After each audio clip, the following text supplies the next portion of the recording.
All right, the time is now 7:31, and I'd like to call our monthly meeting to order. Caitlin, can you proceed with the roll call, please? Yes. Trustee Dory? Here. Trustee Devani? Here. Trustee Humphries? Here. Trustee Stapleton? Here. President Graber? Here, thank you very much. We're now on to agenda item 3, the welcome to the visitors. Thank you very much for your interest in the library. In a few moments, there'll be an opportunity for you to speak about agenda items or non-agenda items. We're now on to agenda item number 4, approval of last month's minutes. Does anyone have any questions or comments regarding last month's minutes? Just a minor revision would be Airbnb, all as one word. It doesn't really matter that much. It's on page 3.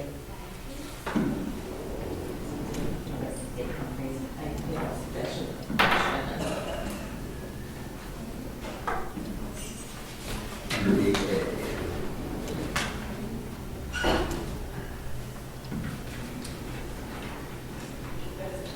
Do you have any other questions or comments regarding the minutes? If there are none, Mr. Chairman, I move that we approve the minutes as amended. Thank you. That's correct. I will second. Okay, we have a motion to approve the minutes as corrected that has been seconded. All in favor, please say aye. Aye. Any opposed, please say nay. Okay, the minutes have been approved. Thank you very much. We're now on to agenda item number 5, the financial matters. Julie, can you let us know how we're doing? We're doing very well. We are now 58% through the year. We have the village has not updated the amount of property taxes that have been distributed recently, but that will be coming, and it generally does right about this time in the year. You'll probably see an update here when you get the August financials, and then September we'll see another big jump as those property taxes start to roll in. We are right on track as far as all of our expenses are concerned, and I don't think there was much in the way of surprises. We do have the next payment for Fitzgerald and Mechanical Concepts that are both part of this project in the capital replacement fund. So those invoices are included. There will be yet another one in September. And then your invoices of note, I wanted to point out both the Linda database payment that's there, that's CareSoft. There has been some minor controversy with lynda.com and some of their requirements for their new library product.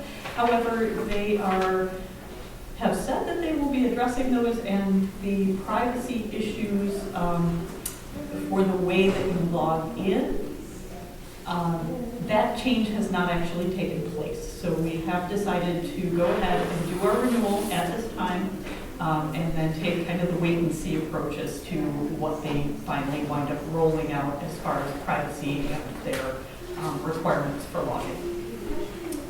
And I think that was... Did LinkedIn buy Linda? Yes, that's the issue.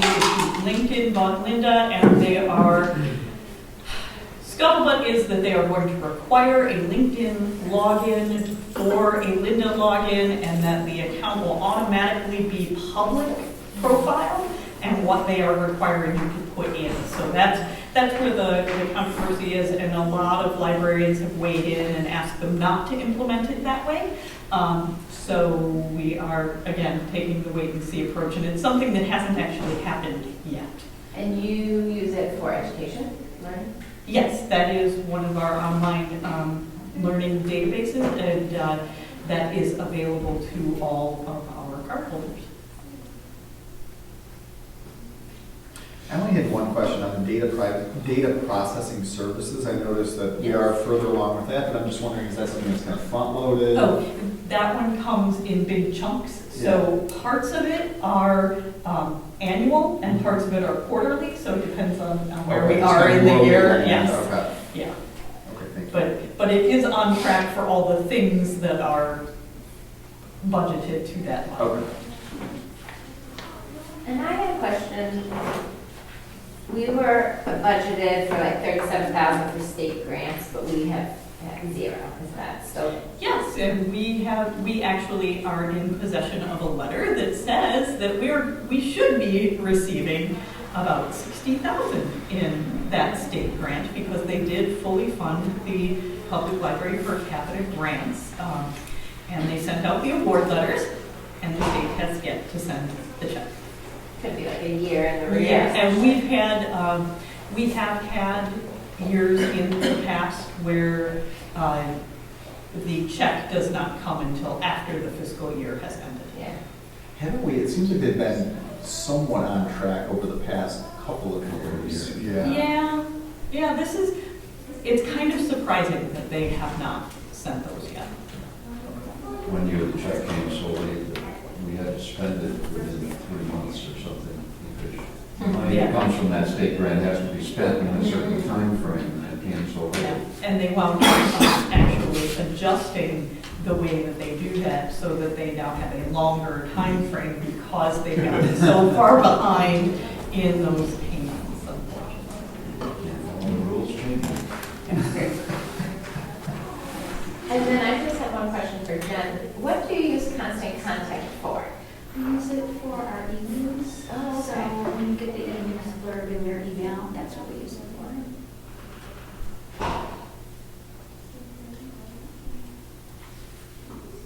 Any other questions or comments regarding the financials? If not, we can have a motion to approve them as presented. Second. Okay, we have a motion to approve the financial matters that has been seconded. Does that include payrolls? Yes, including the payrolls that has been seconded. Caitlin, could you proceed with the roll call, please? Trustee Dory? Trustee Vignani? Yes. Trustee Humphries? Yes. Trustee Stapleton? Yes. President Baker? Yes. Thank you very much. The financial matters have been approved. We're now on to agenda item number 6, public comment on agenda items. Do we have any public comment on agenda items? Okay, we're on to agenda item number 7, public comment on other library business. Any comment on other library business? Okay, we're now on to agenda item 8A. We're on to agenda item number 8, new business. 8A is the 2020 salary structure. Yes, and you have in your packets both the complete report from HR Source on the compensation system design and the benchmarking. So it really does do a great job of outlining what they did for us. There are a lot of spreadsheets, a lot of information there, as well as a sample policy. We will be creating a pay administration policy and procedure to be used internally, but that will be happening later this fall. The salary structure itself that we are proposing for you to approve is pages 54 and 55 of the packet. This is a very, very different way of looking at pay than our former salary structure. This actually starts with a market benchmark as a midpoint for the pay range, and it takes a percentage above and a percentage below to make a minimum and maximum, and then we use quartiles as kind of control points within that. It also gives us, this structure is also a mathematical factor above, so each pay rate midpoint is a mathematical factor above the next one. And so it is very much, is much more structured than our former salary schedule. It is very different in that under this type of structure, it is not kind of automatic to hire at the minimum of the salary structure, but more to hire within the minimum to first quartile is the generally accepted range. It also allows us to use what they call compa ratios, which is the ratio between the pay that somebody's getting now and that midpoint, to kind of control those salary lines and look at, are we actually paying around that average that we believe? So it gives us a lot of good data for looking at our compensation and to be able to hopefully better understand where we are with compensation for any particular position. So, yeah. Do you have any questions about it? Just an opening comment, I guess. I was thrilled to read this report. I feel that it's been a long time coming for our library, and I'm saying that, and I've been here a lot longer than the rest of you, so I think that the quality of our staff and management is because of them and their devotion to the trade and to Downers Grove, not to the past pay structure.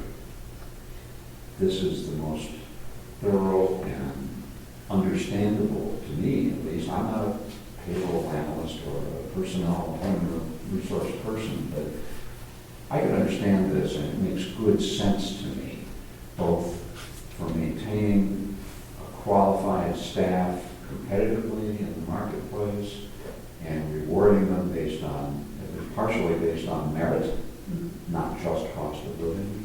And I'm just thrilled to see this. I'm sort of interested in your thoughts, Julie, on the, clearly we're getting better information. Yes. I think that's sort of the number one priority, and we have that. I mean, what are your thoughts on the difference in the two structures between where we're at currently and then the proposed structure?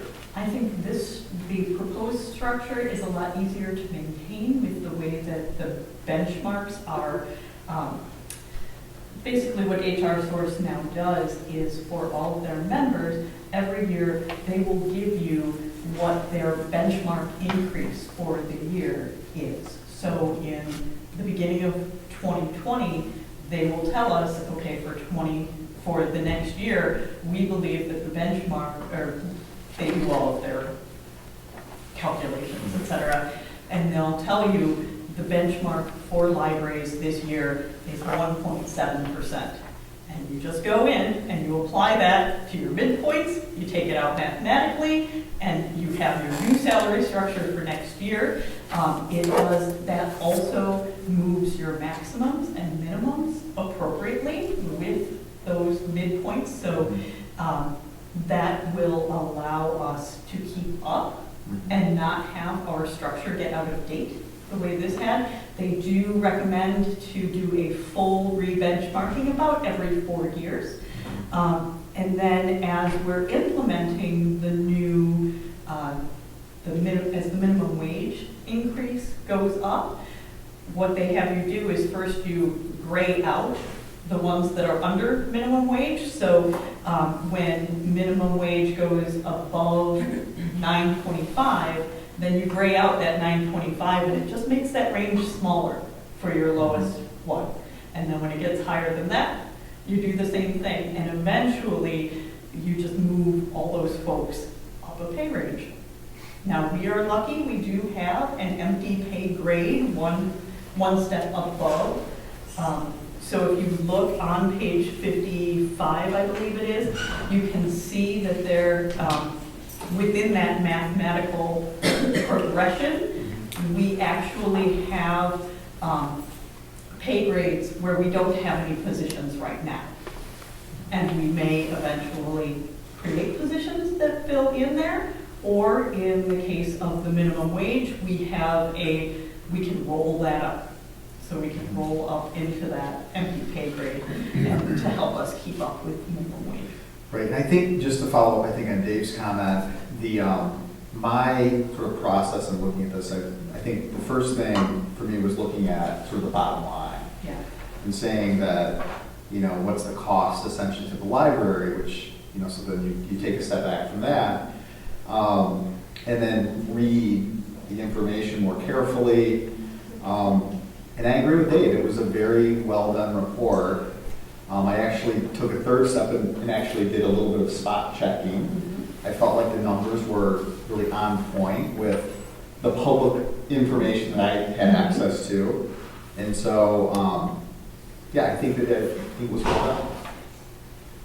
And for upcoming, for 2021, when we're implementing merit increases, the very final page of their report has that sample policy, and the very last page is actually a little chart that is a guide for implementing pay increases based on where you are in the salary structure and where your performance is on your performance appraisal document. And it makes it very cut and dry over, you know, you insert your percentages for that year, and that's what people are, that's what you get. So you use your benchmark number as the lowest number in that table, and then you plug in other increases to the amount that fits in your budget. So that can be implemented, so that's the idea of what we're going to do as far as the merit increases. But that's all for 2021. We'll get that put together for And you. I think you just said this, but just so to make sure I understand, I think going forward, the focus will be less for the board on what increase in the compensation, what that should be. It's more of the focus is on the budget as a whole, and then you have the authority to allocate among the personnel as you. Okay, that's good. May I just ask on page 53, so it's a chart right before the two pages you're asking us. Yes, I think that was the one that I. The backs you're talking about, that's what you would use those numbers, so they. Yes, but that's Oh, those just are a sample, examples, that's okay. a sample from the corporate. That was part of this is a sample from the corporate Okay, world. okay. Do not, yeah. Got it. The chart, yes, the percentages in it, no. Okay, got it. And then I think on page 27, this, correct me if I'm wrong, but this would be, that would put this in, but it said minimum wage in 2010 was $9.25, which that is Oh, it's 2020. minimum wage, yes. it's 2020. That, you know, yes. that's not us who typed that, but I just wanted you to. Thank you, I meant to call that out in my report that we had noticed that. Okay. So I appreciate the clarity and rationale as they pointed out of the report and kind of laying out the numbers and making it very clear kind of what happens year over year, and also kind of understanding where we are in terms of the market. And it's all very logical and rational. I'm thinking, you know, I'm looking at the spreadsheets that list individual people and the red numbers next to some of people's names. It's a little bit less neat and rational when you're one of the line items on a spreadsheet like that. So I'm wondering, as I'm thinking about, and you know, you don't have a huge staff, but I'm thinking about kind of equity and fairness in terms of kind of how this is rolled out. I appreciate they also have the kind of plan for, you know, we're going to have managers kind of help us roll this out and understand how it works and things like that. But I'm also wondering about, gosh, that's a lot of potential changes among groups of people that had previously maybe not considered themselves different, the same for people in their like grade. So I'm wondering about that, kind of what the thoughts are in terms of. Good question. Yeah. Well, we will be talking to staff, obviously, about this and how it's being rolled out. At the moment, what we're telling them is, our message to the staff has been that increases for 2020 will be either 3% or your placement in the new salary structure.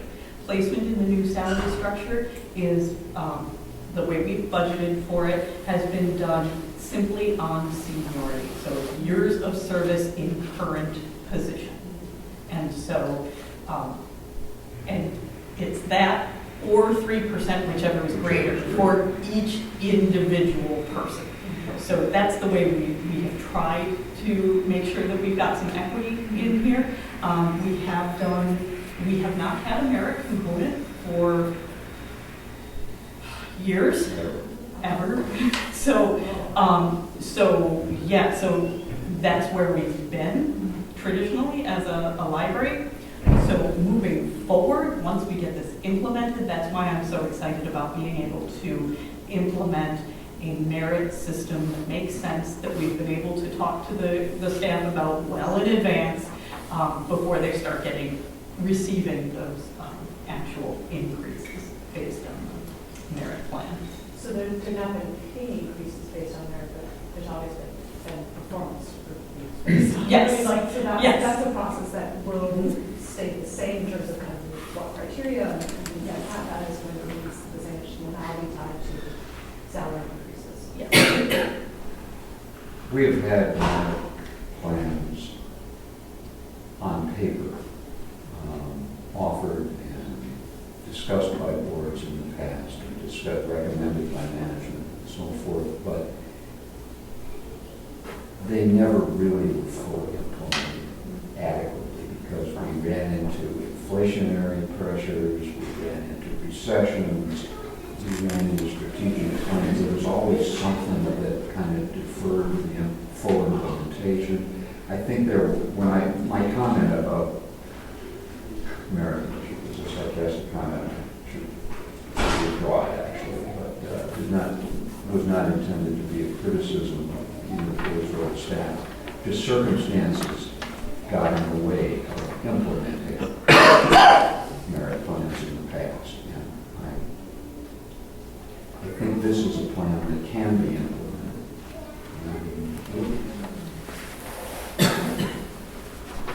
Sorry for all the words.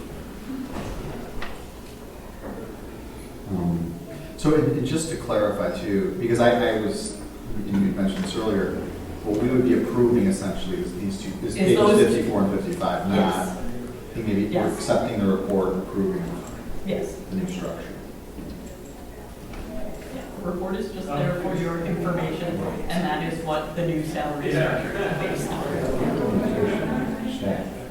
It's not us. And question I have is how, phrase this, how much does this tie us to this one consultant? In Well, other words, is this a portable in any way? I would urge us to stick with them unless something really goes awry, but does this plan really tie us? Well, this plan was done by, a specific consultant, but it was HR Source, which used to be Management Association of Illinois, which is a nonprofit HR support association, and they also offer consulting services on the side. So we can take it, we can never, if we choose to, we can never redo it with them. We can have somebody else redo it. It does not tie us to them. Well, the way I would view it too is that 4 years from now, if there's a better approach that you've seen based on your experience, or there are other consultants with other ideas, that, I mean, this to me is like the 4-year plan essentially, and then. And Management Association, as an HR support association, they are always looking at what they're doing in terms of best practices HR. And so they are constantly evolving and implementing what is best practices. So that is one of the things that I really like about them as an organization. Do we have any additional questions or comments on the 2020 salary structure? Specifically pages 54 and 55, or any other aspect of the report? Do we have a motion? I will motion to approve the 2020 salary structure as presented on page 54 and 55. Do we have a second? I'll second. Okay, we have a motion to approve the 2020 salary structure as presented at pages 54 and 55. The report has been seconded. Caitlin, could you proceed with the roll call, please? Yes. Trustee Doherty? Yes. Trustee Pagani? Yes. Trustee Humphries? Yes. Trustee Stapleton? Yes. President Graver? Yes. Thank you very much. The 2020 salary structure has been approved. We're now on to agenda item 8B, cleaning services bid award. All right, so Ian is here to answer any questions you may have. Ian actually took us through a public bid process for this contract. It is not required by law for us to publicly bid cleaning services. As a matter of fact, the only things that we have, the only items that we must publicly bid by law are construction, over $25,000. So we did use the public bid process. However, there was a mandatory pre-bid meeting. There were 4 different areas in which we did our initial look at these, at the company's proposals. And of those, the 8 that bid, 5 of them were disqualified before we even started really looking at proposals due to inability to actually respond in full to the request. So, Ian, you want to talk about the 3 remaining responsible bidders and how you came to your recommendation? Yeah, so we immediately, anybody that did not follow the bid packet was automatically disqualified. So that meant they didn't show up at the pre-bid meeting, they were disqualified. No references, they were disqualified. And if they could not meet the criteria, which was a building of this size or larger, they were disqualified. So looking at the remaining 3, there was only 1 out of them that is actually going to run more than a 2-person crew 7 days a week. In my past experiences, when you run a 2-person crew 7 days a week, they get burned out and the quality of service goes down. Then I have to go back and renegotiate a contract, and then the monthly fee goes up. And I'm kind of at their mercy at that point, because I either pay it and we end up not meeting what we thought we were going to meet, or I give them a letter and we're going to dissolve the contract, and then I have to go back to the bidding process again. And now you're looking at anywhere between 30 to 90 days of getting somebody in here. So we went with Best Quality Cleaning. They are not the cheapest out of them by any means, but they did meet all the criteria. They do have a separate weekend crew, and they're going to run a 4-person crew at night. So they're not overworking all of the people and burning them out. People are getting vacation time and stuff like that. They have a great training schedule for all their people. I got all of their training certs for bloodborne pathogens, their green cleaning training, their actual training criteria for when they bring people into new accounts, like week 1 is this, week 2 is this. It's a whole month-long program.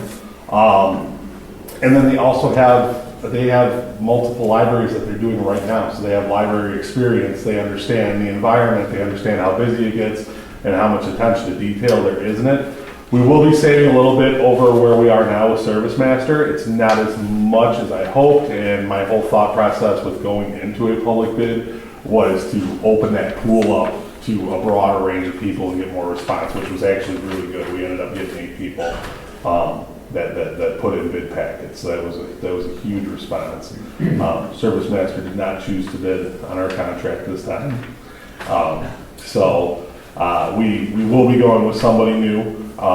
And I spoke with Julie and Jen, and I feel that Best Quality Cleaning is our best option. I think they're going to do the most service. Their price is right where it's going to be. They're not underpaying their employees, so by not underpaying their employees, they have higher employee retention. So you're not getting the turnover and training new staff every 2 months. So that was another thing that I looked at. So. All right, well, thank you for your efforts and going through the public bid process on this. We appreciate it. I mean, from my perspective, I trust Ian and Julie and Jen and the staff. It's your library, you're here every day, and you want it to be as clean as anybody, so. Yes. And to have 2 very solid library references was huge to me. Right. That was huge. Not just that, and the fact that they do the municipality too. You know, they've got the village of Northbrook, and I asked if there was one particular building. They're like, no, it's all the village accounts. Yeah. So I was like, okay, you know, I really can't argue. The owner of the business is like an investor in significant Yeah. companies, and he's not just running a cleaning business, so. I actually read this thing. I was very enlightened. I hope I don't have to read one again Not for 3 years. to know, Yeah, not for 3 days, so. to know how frequently we clean the track on the door of the elevator, You help. what brand of soap we use and things of that nature. But that's the reason we have the, I'm thrilled that we have them.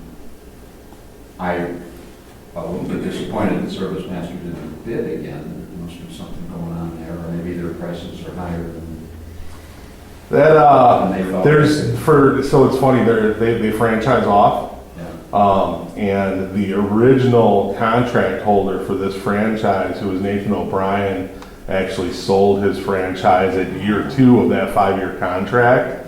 And it's not so much Service Master, it's just the person that is running this franchise.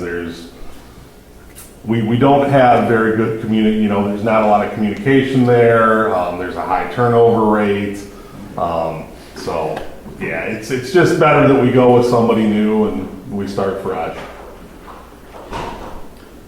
Okay, do we have a motion to approve the cleaning services bid award? Sure. I moved to remove cleaning services. You moved to Cleaning services, bid award as presented. Second. Okay, we have a motion to approve the cleaning services bid award as presented in agenda item 8B that has been seconded. Caitlin, could you proceed with the roll call, please? Trustee Jordan? Yes. Trustee McGann? Yes. Trustee Humphries? Yes. Trustee Stapleton? Yes. President Crick? Yes, thank you very much. We have approved the cleaning services bid award, and we're now on to agenda item 8C, acceptance of donation to art collection. And this is something that came to us. Melody Danley featured this artist in July in our North Gallery, and when the gentleman came to pick up his work, he offered to donate what was Melody had already commented was her favorite piece from him to the library with the comment, because we had no Africa in our collection.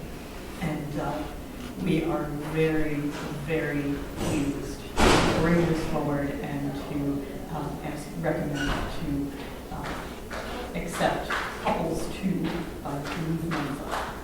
Where are we proposing to place? Okay, so Melody was thinking on the red wall, just past the curb, above the collection windows. Okay. So right there, there's a, On your way to the children's. right? yes, but a high traffic area where you will also see it if you're passing through the lobby going that direction, it will be very prominent.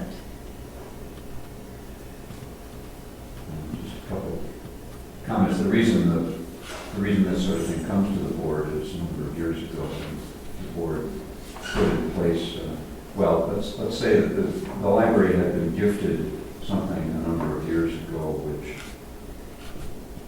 we would have preferred hadn't been gifted.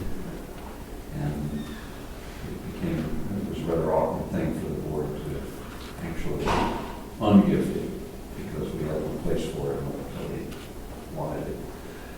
And so this was put in place for good reasons, so that the board can improve things that are gifted. And I was out of town during the exhibition period of this artist. But wow, having seen this and having looked at it and having gone to the websites and gone to some other places where exhibitions, his work has been shown, I love it. And I am really excited to see this come before the board, and I really want us to accept it. Can I ask what media it is? It is an oil painting, And do we have other oil paintings? yes. It's not huge, Yeah, it's not a huge one. but it's gorgeous, and he's absolutely right. We have no Africa in our collection. Exactly. And it fits our criteria on a diverse collection of high artistic merit, so. And he's now a local artist also. Yeah. Can I move that we We met. accept this gift to the library? Okay, do we have a second? Second. Okay, we have a motion to accept the donation of art set forth in agenda item 8C that has been seconded. Let's proceed with the roll call on this one. Okay. Trustee Jordan? Yes. Trustee Pagani? Yes. Trustee Humphries? Yes. Trustee Stapleton? President Baker? Yes. Thank you very much, everyone. We have accepted the donation of the art. We're now on to agenda item 9A, the 2020 draft budget. So, there's a lot of draft budget in your packet. So I'll start with the short version of the expenses that are on page 87 to 89. And then the long version of the expenditures budget is on pages 90 to 100. And then you get into the different breakdowns of the levy at different levels. The 3% levy is pages 101 to 108. The 3.25% levy level is 109 to 116, and 3.5% is 117 through 124. Now, following all of that is the narrative and the tables for the village's budget. Those 4 pages, 125 to 128, that is our budget as it will appear in the village's big budget document. So we are 4 pages out of their hundreds of pages long document, and that's the way that it looks in there. Those are done with the current version of the expenditure budget and with the levy at the 3% level. And it will, of course, be updated with whatever you decide tonight before it's sent along.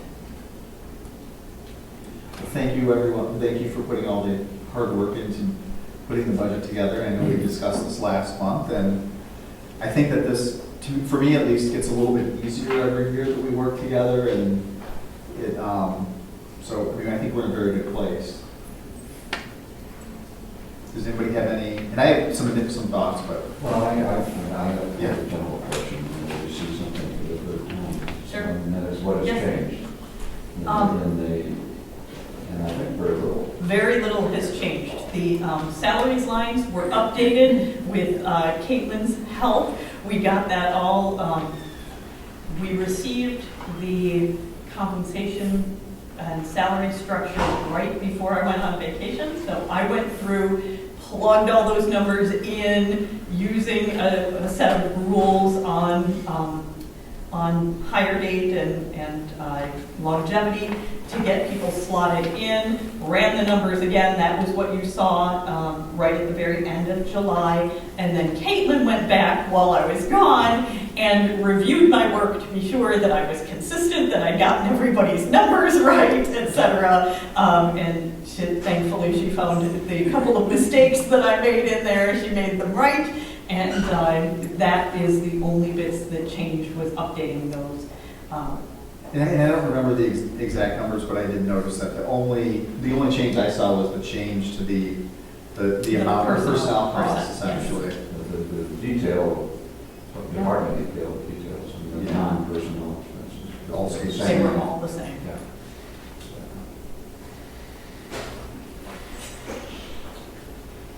Yeah. And I think when you look at the draft budgets, or at the levies at 3%, 3.25 to 3.5, it's all, the numbers are all so close. And, $50,000 difference. yeah. Between those percent. Actually, I don't even know if it's that much, because it's essentially 1/4% or 0.5%. I think it's 30,000 essentially, between 3 and 3.5, something like that. Yeah. And 15,000 per quarter approximately. And for the average homeowner, the 3% increase would be $4.44 for the year. That would be the increase.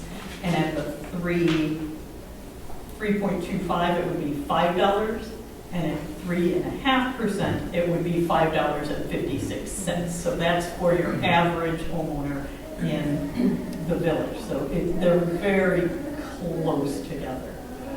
And I will say from my perspective,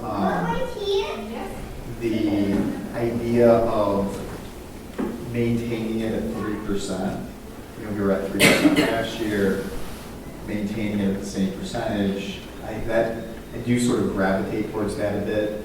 And as I was thinking about that, I looked back at the, you know, what our balance sheet projections were over the past few years. And at 3%, we're projected to have a little over $1.1 million in our fund essentially at the end of the year, and at the ending balance of the library fund. And even looking back at, you know, at our 2019 budget or 2018 budget, we're projected to have a high, even at 3%, we're projected to have a higher year-end fund balance than we were projecting at the end of 2018, at the end of 2019. And so it kind of nudges, again, these numbers in the big scheme of things, it's not a huge difference between the numbers, but I do gravitate towards back to the 3%. And this was the recommendation, 3%. I'm fine with 3%. I can support that. I just wanted to note, I think in our minutes from last month, the numbers said she's due a budget for 3.25, 3.5, and 3.75. So we'll just revise. That was my mistake. I think I wrote it down wrong in my notes from the meeting. I had 2.5 and 3.5 written down, but I didn't have what the third one was. So I thought it was one way and it turned out to be the other. Well, you know, we have had years where we've approved it based on where you just sort of plugged in the numbers Yes. at the meeting, Yeah. because you can just project it out, like Yeah. what the number happens to be. It's $15,000 one way or the other. Pretty much. So unless, I mean, I know we've talked about this in the prior meeting. I think this is the budget's very well done. It's the same thing I've seen the past 3 or 4 years. It's getting better every year. You keep coming in under budget, which is great. So unless, Makes life simple, thanks. absolutely. So unless anyone has any questions, we have a motion to approve the 2020 draft budget. I will move to approve the 2020 draft budget at the 3%. Okay. I'll second that. Okay, we have a motion to approve the 2020 draft budget at 3%, the 3% levy, that has been seconded. 3% levy Increase, yes, thank you. Caitlin, could you proceed with the roll call, please? Trustee Doherty? Yes. Trustee Bowden? Yes. Trustee Humphries? Yes. Trustee Stapleton? Yes. President Green? Yes, thank you very much, everyone. We have a budget. Yay, budget. We're now on to agenda item 9B, I think a small update to the finance Yes. policy. Just inserting a sentence to allow for use of ride sharing or other kinds of ground transportation. I did not choose at this time to take on anything like Airbnb, et cetera, because all of the sample policies I found were very complicated in how you evaluate and approve for those types of things. So I was like, okay, maybe we'll take a step back on that one. So it is simply to add the sentence, the traveler is authorized to utilize ground transportation options based on efficiency and cost effectiveness. So it just leaves your ground transportation up to you on what is cost effective at the time. Yes. Do we have a motion to approve the update to the finance policy at 9B? I'll recommend the finance policy, section 6.9 as presented. Do we have a second? Second. Okay, we have a motion to approve the finance policy update set forth at 9B that has been seconded. Caitlin, could you proceed with the roll call, please? Trustee Doherty? Yes. Trustee Bowden? Yes. Trustee Humphries? Yes. Trustee Stapleton? Yes. President Yes, thank you very much. Agenda item 9B has been approved. We're now on to agenda item number 10, the library director's report. So, based on our conversation last month about the strategic plan and outcomes, Jen and some of our managers put together some measurable outcomes for you that it really started both Allison in the children's department and Lizzie in the ATS were both working on evaluating the Anything Emporium, which had started as the STEM kits for the children's room that was one of our strategic plan items, and the innovation team just took it and grew it, and the demand for them was so high that we grew it beyond the kids' room and into other things. But as you can see from her report, these items have circulated pretty much nonstop from the time that we put them out on the shelf. So it has been fantastic. And we're really pleased to be able to add to those collections. They are currently working on a bunch of new ones. The Downers Grove Junior Women's Club gave us a lovely donation that included some funding for the manipulatives in the baby play area that we were able to expand a little bit. If you haven't been back in the corner, go look. And also for expansion of the J Anything Emporium with additional STEM and art kits. So they're working on those right now. So kudos to both Allison and Lizzie for putting these together. I don't know if you have any questions about them. And then Jen included some other miscellaneous things that were related to strategic plan initiatives and just changes we've made and things that we're doing. Little things and big things. So we have been very responsive to our public, and so that includes everything from our service fare to changing the toilet paper in public restrooms. You know, we literally take suggestions on anything. So, yes. And continuing in things that we're doing that were also part of the strategic plan. Furniture replacement is one of the things, continuing to make this a comfortable environment and maintaining our comfortable environment for our patrons. We just put in the order to replace all the wooden chairs on the second floor. So that includes chairs in the study room and in study rooms, in the quiet room, and throughout the seating area upstairs. The next round will be tables for the kids program. This will also be done. So we've got a lot of irons in the fire currently. As I said, if you did not get a chance to take in the baby play area and the changes that they made over there, do go and have a look. They also moved some shelves from the play area up forward for the graphic novels and comics collection. So Allison's making a lot of changes right now. And then upstairs in Adult and Teen Services, the lighting project will be happening in September, and they will also be making some major shifting and changes there as we do some more genre collections up there that are separated out from the regular fiction collection. The paperback romances are being interfiled to make a whole romance genre section, and then mystery and sci-fi fantasy. So we're moving things all over the place. So that's been interesting, as well as some furniture moves on the staff side. The PR office they did some moving around with the new staff. They decided they needed a new look in their office, so they went ahead and did that. And finally, two things. The HVAC project?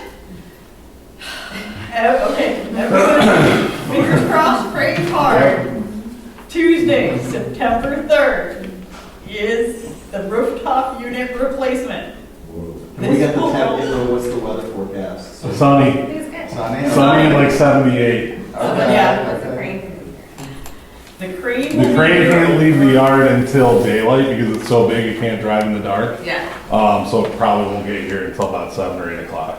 You won't be able to miss it once it's set up. Did we previously ever talk about if we'd ever want to do like a drone video of this? It may require approval from the HVAC installer, but you could time lapse that on kind of.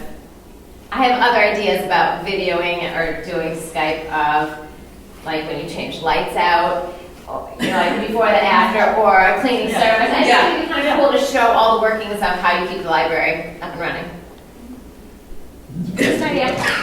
Or Ian on the ladder. And it's for Yeah, we had a missed opportunity. Right. So live video? Yeah, but Oh, we then you could do- kind of feel like, Right, yeah. right? Right. We're showing like from the sun up to the sun In down. like 2 minutes or Yeah. something. Or the drone could also be in the emporium. I'm hearing Betty Hill music. Let's hope not. Thank you. I'm also looking over at Yeah. our media lab coordinators. He's writing down Rowe, drones. who is always videoing these meetings We for can put us. it. It sounds so much more exciting than these meetings. And then finally, a reminder that our October program series, There's No Place That's Home. Please do plan to come to some of those events. Wednesday, October 2nd, 7 p.m. at the Tivoli will be our screening of the movie The Public. Wednesday, October 9th at 7 p.m. will be a panel discussion right in this room featuring some local elected officials. And then Sunday, October 20th, we'll be doing a mini service fair that is concentrating on our local paths, shelter sites. And the final event for our month of programming will be Tuesday, October 29th at 7 p.m. We are doing a book discussion of the YA novel Sleeping in My Jeans by Connie King Leonard. And the author will be on Skype with us for that book discussion. So we're very excited to have her participation. All right. Did you have one more item, or was that? No, that okay. was that. Okay. We're now on to agenda item 11, trustee comments and requests for information. I'd like to comment, I really appreciated the inclusion of the measurable outcomes like this. I really love seeing that kind of connection to the daily work and the things that we're working on in the strategic plan. It's cool to see that and to see how we're going up to that. I especially appreciated especially for the Emporium, the kind of why it matters and kind of what decisions that might use data might actually inform. So, in terms of the Emporium, well, what else might we bring in? And the fact that these can't be really checked up any more than they already are. And that seems like a really big success factor. So I appreciate seeing that. That was pretty amazing. So thank you for putting that together. Your staff. And then I have one other comment. Last month, I think, when is this month? Earlier this month, I attended the Rails board training workshop over in Forest. I thought it was great. I wish I would have attended one earlier as a newish board member. I think if I had attended it within like the first month or two of my actually being seated here would have helped tremendously. That really gave me a good sense of like, oh, that's why I'm here. Like, here's some things. I mean, you pick it up as you go along. It's been great. You guys are all supportive, but I thought that was very, very useful workshop. And if you all haven't attended it, it's really great. And it made me think differently about my role and kind of the role of several years ago. I don't know. They generally offer it. Yeah, it's usually and it depends on the year, because your library district trustees turn over only in the local spring elections, so that's why it tends to be summer of odd numbered years, because that's when the library district trustees, I know, it's yeah, so it is oddly specific when they do it, and so Rails really kind of targets that time frame because it's when they have the most potential income. And don't they have one that's like down south or something? Yes, Yeah. yes, because Rails is so big, they try to do one in like the north suburbs and then one down kind of south suburbs. They don't video it. No, they don't. And They it's don't. like webcast? They don't. No, I mean, I'm happy to share the materials that the center shared with us. I mean, you not to have context around them, but they're just looking at, it goes in like rock tools for dummies, which is very helpful, because that's what I was doing before my first business. I still do sometimes, and so that was very useful, and the woman who literally wrote the book on numbers. So, like, Yeah. so, yeah, I'm happy to share that. That was great. And then the Illinois Library Association conference every year in October also has a trustee day, but that does tend to be a weekday. So, forward information on Okay, any additional trustee comments? Yeah, too. I also kind of enjoyed looking at all the numbers that were in the packet this time. It was pretty exciting to me to see that these new additions to the collection flew off the shelves, or boxes, or wherever they're kept. And it's amazing how people learn that they're available so fast, and they immediately get checked out. They check out all of them. Obviously, you're doing something right if our customers like us that much. I also want to comment that I think one of the few people on the staff that's been at the library longer than I've been on the board, Melody Danley, has been our, I don't remember what the exact title was. She was graphic and display coordinator when she left, and she had a number of titles throughout the year with essentially the same job. But it was essentially the same job. She did most of the graphic design. She set up the art collection. She did the window displays, all of these things so well for so long. And she has retired, and the staff celebrated her retirement while I was gone. But we've been here otherwise because we will miss her, but she has left a lot of instructions. She was able to do several weeks of training with Grace Goodwin, who is her. Yeah, there was overlap. There was overlap. Which was, I'm sure, very useful. So thank you. Okay, yes. I read that in your meeting with Burnett, they assume next month's meeting we may have a new board member? I think they're appointing, they appoint you, some of the, maybe Yeah. Dave, you know this better too, or Julie, but I believe they appoint board members sort of across the board Yes. at For their boards and commissions. September, in early September Yes. meeting. And look for that on Friday, because on the Friday prior, they tend to post the agenda and like all of the ordinance and stuff for the village council meeting. So, and if it's on there, the ordinance will actually have everyone's name on it. So you'll know who's being appointed. So Or we'll get it in your weekly newsletter too? Yeah. Okay. although that may be delayed because we are doing on that Tuesday, Labor Day on Monday. Tuesday, we're doing our all-staff in-service day over at the Doubletree because none of us but Ian and Kevin will be in the building.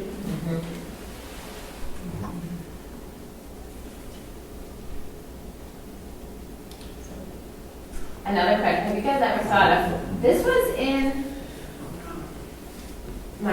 Urban Limits, the local paper, about a different library in Stickney that had a antique appraisal person come. And then people brought in their, kind of like the road show. Yeah. I thought that was kind of I saw that. neat. You can bring that to our program librarian. Yeah. Yeah, that would be fun. It would be, yeah. I remember seeing that as well. Question, the in-service is going to be off-site. Yes. There's going to be maybe I should ask you this. I don't know. There's going to be a program on inclusive language and activities. Oh, yes, that's part of our in-service. Can I get a file? I don't see one here. Sure. We're the double truth. I'll I'll tell you what time. I'll check it.